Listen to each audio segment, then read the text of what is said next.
Now, from WYDC TV, this is Big Fox News at 10.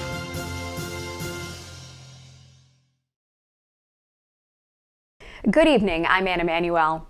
A fast food restaurant in Painted Post is closed today after a car ran into it. Our Maggie Hall shows us the damage. This McDonald's behind me on East High Street is closed, with no word on when it will reopen.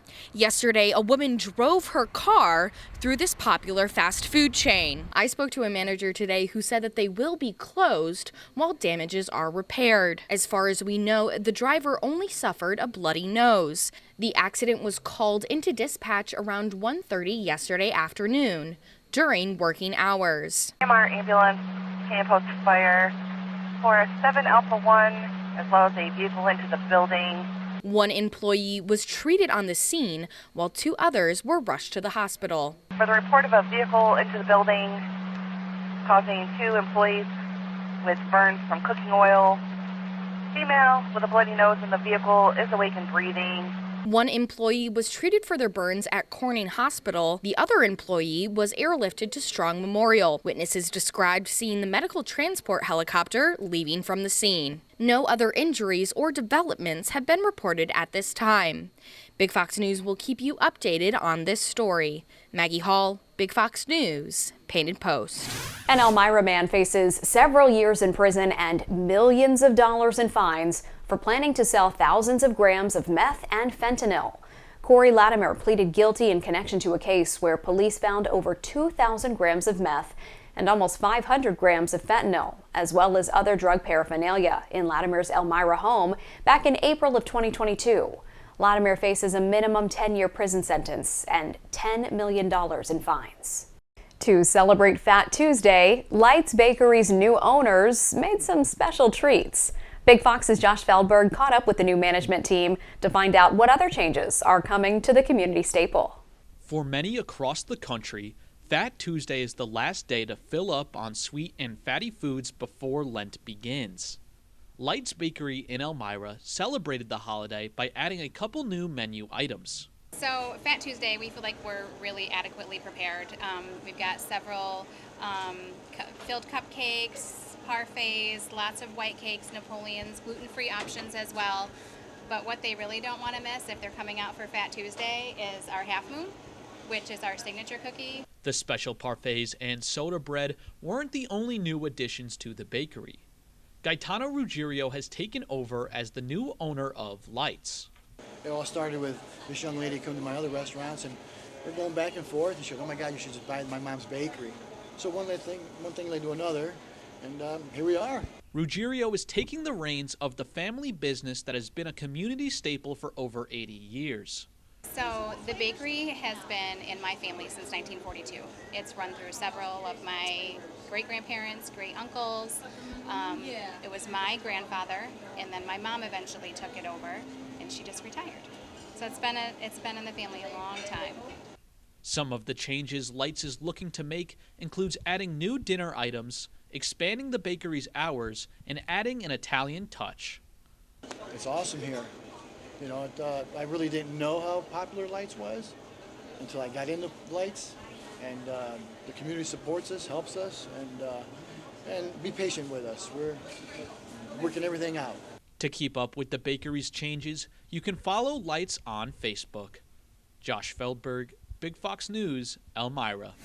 An opening in the Chemung County Legislature has been filled after a special meeting this afternoon. Former County Treasurer Jennifer Furman has been appointed to a new role of Deputy County Executive, effective immediately.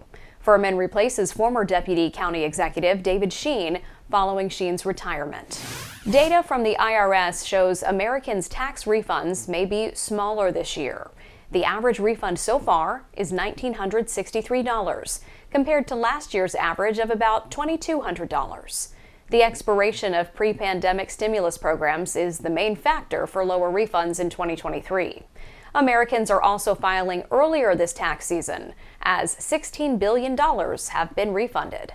The war in Ukraine is reaching the one-year mark, and with no end in sight, President Biden is defending the U.S.'s support of the country.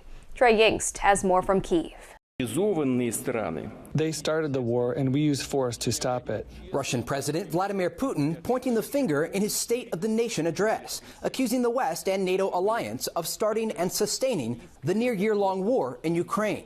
Putin stopping short of naming President Biden. The elites of the West want to turn a local conflict into a global confrontation. Putin denied any wrongdoing for the invasion that has killed tens of thousands of people, displaced millions of refugees, and caused widespread infrastructure damage. Ramping up the friction between Moscow and Washington, Putin announcing Russia would be pulling out of the New START treaty, the only remaining nuclear arms agreement with the U.S. The announcement is deeply unfortunate and irresponsible. We'll be watching carefully to see what Russia actually does. The speech coming less than 24 hours after President Biden made a surprise visit to Kyiv, and as the president is in Warsaw meeting with Polish President Andrzej Duda. The leaders reaffirming the commitment to helping Ukraine. I would argue NATO is stronger than it's ever been. Our support for Ukraine remains unwavering. Meanwhile, China's top diplomat is in Moscow ahead of a meeting with Russian Foreign Minister Sergei Lavrov, fueling speculation China could get involved in the war. That meeting marking the first time a Chinese official visited Russia since the start of the invasion. In Kyiv, Trey Yingst, Fox News. The EPA orders Norfolk Southern to clean up the toxic mess caused by a train wreck in Ohio. The agency announced sweeping enforcement actions against the railway company today, holding it accountable for cleanup and the cost of a chemical spill that has devastated the East Palestine community. Earlier, EPA Administrator Michael Regan, Ohio Governor Mike DeWine, and Ohio Congressman Bill Johnson drank tap water at the home of a local resident to reassure the public. Former President Jimmy Carter's legacy began in the small rural town of Plains, Georgia. People there are now reflecting on what he means to his hometown. Madeline Rivera has more. Throughout his life, former President Jimmy Carter has remained devoted to his hometown of Plains. Now, as he spends the rest of his time with family, the small town is rallying behind him. Everybody knows one another. Everybody helps one another. Former President Jimmy Carter and his wife of 76 years, Rosalind, built their lives in Plains, Georgia. The two went on to have 4 children and later 22 grandchildren and great-grandchildren. The Carter's niece, Leanne Smith, says the couple rarely traveled apart and made themselves a fixture in Plains. You didn't see one without the other. What she believed in and what she promoted as much as he promoted his. When news broke of Carter's decision to no longer seek life-prolonging medical treatment, supporters traveled to the 39th President's Historical Park and Museum to reflect on his legacy. The museum is located at the couple's old high school. We knew there would be a lot of commotion around it, but we still wanted to come and see the site. Plains is in Sumter County, south of Atlanta. The small town's population stands at fewer than 1,000 people. Some of those residents say they moved here because of the Carter's influence. They consider the former president their personal hero. It's the people of Plains who carry on his legacy, of love and kindness, compassion, and just a humanitarian spirit that I think is unparalleled anywhere else. Carter says he and his wife Rosalind will be buried in Plains, where their hearts have always been. In Plains, Georgia, Matha Rivera, Fox News. Snow could be moving in by tomorrow. We'll have the latest in your complete forecast. Plus, inflation's impact on the housing market is becoming more clear after new data is released. Stay with us. Here's your local stock market update from Big Fox.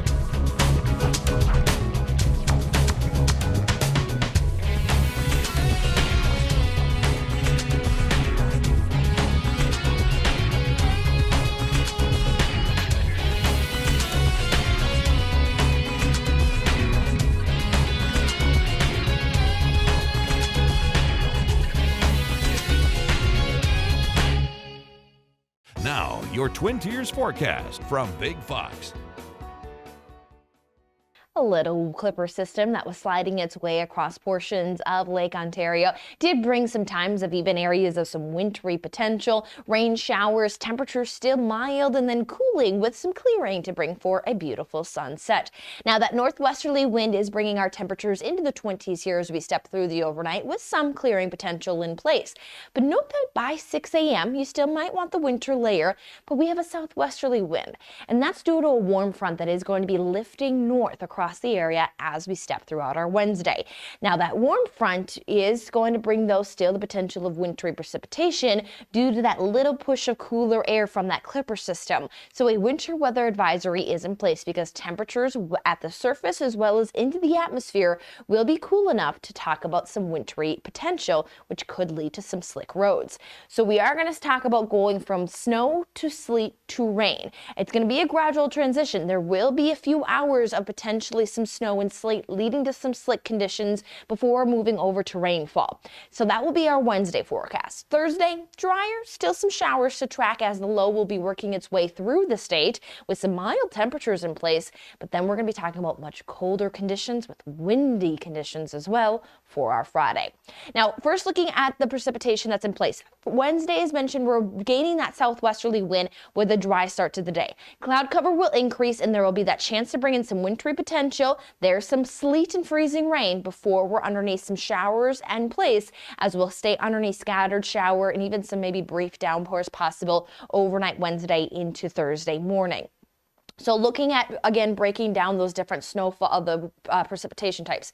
We'll start with a little bit of snowfall. It's looking pretty short-lived as temperatures will be warming with that warm front, but still enough, especially through the Finger Lakes, for some accumulation. We'll look at that in a moment. There will be a few hours of that sleet potential. Freezing rain is possible, but again, I think it's going to be mainly in those higher elevations, though that time frame to have sleet is just around the evening commute. So slick roads either way will be possible for the region before we'll get that full rain transition into the late evening.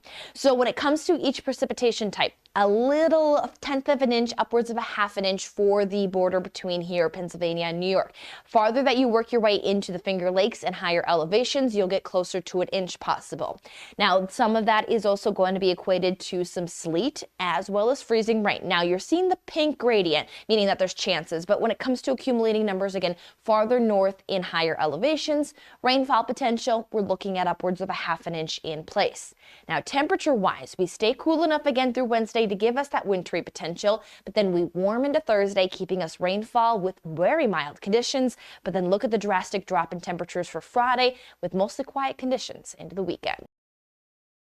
Airlines issue travel waivers ahead of a major winter storm. Walmart surpasses expectations for the holiday season, and employees of a major home improvement chain are about to see better pay and benefits. CJ Papa has today's business briefs.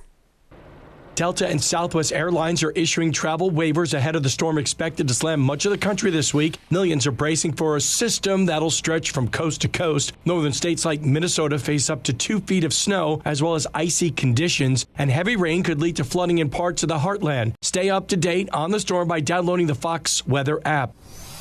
Walmart attracted more shoppers in the holiday quarter as people looked for discounts for food and other essentials. Its sales rose more than 8%, and its earnings were stronger than forecast. December was the largest sales volume month in Walmart's history, though it's cautious about this year, and the stock is lower.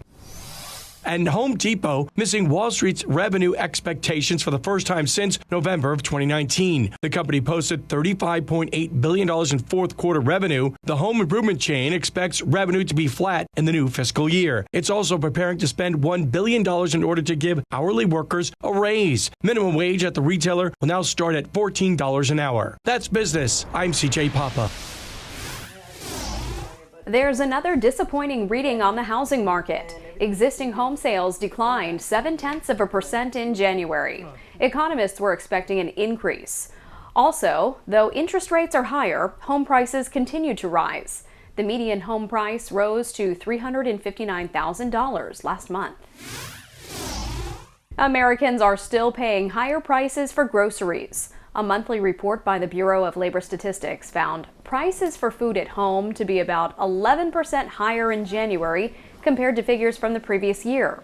All of this comes despite the Fed's effort to bring inflation down with rising interest rates. The high cost of groceries is hitting low-income families as food prices are surging higher than salaries and the Social Security cost of living adjustment. Still ahead, a lucky dog reunited with its owner after a Good Samaritan came to the rescue. How the pup made it back to its family coming up.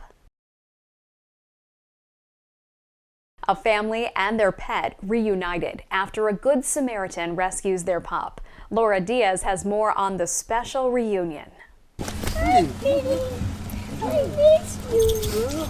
It was an emotional reunion Monday morning when Jay Segura of Sun Valley held his precious missing dog named Pretty in his arms once again. Hi, girl. Segura and his friends greeted the Northridge family who rescued their pup. He's like, hey, I saw a video last night. It looked like Pretty. You might want to check it out. I'm like, because we've been looking everywhere for her, high and low. By now, you know the story of the runaway pup on the northbound 5 freeway at the 118. Last Friday, you saw it live on Fox 11 as the terrified dog darted in and out of traffic. Drivers tried to help, but only one person was able to rescue her. Look at her face. She was nurse Amber Stride on her way home from an overnight shift at the hospital. With no chip or tag, the pup had been lovingly cared for by the Stride family until they could find her owners. All weekend long, we checked in to see if an owner had come forward. It's a story that captivated the city. Stu, what's going on? A dog on the freeway. The Segura family realized their Pretty was that dog on the news. Relieved and grateful, the owner reached out to Amber. Your puppy is alive because of Amber. Yeah, I let her know. I messaged her on Facebook right away. I'm not sure if it was her account, if she got it or not. I messaged her right away with pictures of my appreciation and my thanks, and just I was so thankful that she just randomly stopped right there. You look at the video, she just kind of pulls over where she didn't make sense, It's just kind of meant to be. Segura says that he originally rescued the 9-month-old pup who'd been abused before he adopted her. He believes she ran off from his Sun Valley home as he was helping some relatives move. She's now been outfitted with a GPS tracking device. For Amber and her family, also dog lovers, the handoff to her rightful owner was hard. It was definitely bittersweet. And there was some detective work. Had to make sure it checked out. So I was like, send me pictures of you and the dog. So they sent me multiple pictures. I asked them some questions and it added up. And then seeing the dog go to them for the first time, you can tell that she knew them. We'll obviously keep in touch with them and bring Pretty by whenever they want. So Pretty is so popular. If you can imagine this, the woman who rescued her and the people who rightfully own her are going to do play dates. So you haven't seen the last of this story. Laura Diaz reporting in Northridge for Fox 11 News. One teenager's app is helping other kids get involved in their community. Steve Nielsen has the story. She goes through the stones meant to have an impact. We were going to give them to seniors so they just feel happy because so we painted them. A local kid and a volunteer wanting to make her community better. Words like you matter. And there's this bundle. These are positive messages for the families of patients, and we've already given many to Hospice of the Valley, and these are just our current supply. This is all thanks to Molly. The Valley teen shows us the site she coded herself. So in the front is where all of the hours get accumulated. My Wish for My Community got started after Fox 10 first told you about Molly in 2021. Molly collected blankets for the homeless and realized there were too many barriers preventing teens from volunteering. So many kids out there that really want to volunteer, they just don't know how. They don't know where to get started. They don't have the resources. The app allows kids to find volunteering opportunities and track hours, a way for cards like this to end up in a senior citizen's hand. It's just mainly there to provide a simple resource, one-way access to getting volunteer hours, getting involved, and making a difference. Molly's app was congressionally recognized and received the President's Volunteer Service Award. It allowed teen pianist Hong Tam La to connect her skills to her community. Help them have a peace of mind. Maybe they're having a hard day and hopefully my music can help soothe them. It grew so much so fast, she now has a board to help oversee the nonprofit. I'm incredibly proud of Molly evolving from very basic idea to this full-fledged nonprofit organization, and all of that achieved at the age of 16. You know, one person does one thing and it leads to a ripple effect of so many other things. I started with the blanket drive. A couple people saw, but now it has grown to an established organization. Stay with us. We have more coming up. We want to leave you with a smile. National Pancake Day is next Tuesday. Participating IHOPs will offer a free short stack of its buttermilk pancakes from 7 a.m. to 7 p.m. And International Bank of Pancakes loyalty members can get 2 times the pan coins on any additional menu items purchased. IHOP has celebrated National Pancake Day for 17 years. From our whole team, I'm Anna Manuel. Thanks for joining us. We hope you have a great rest of your day.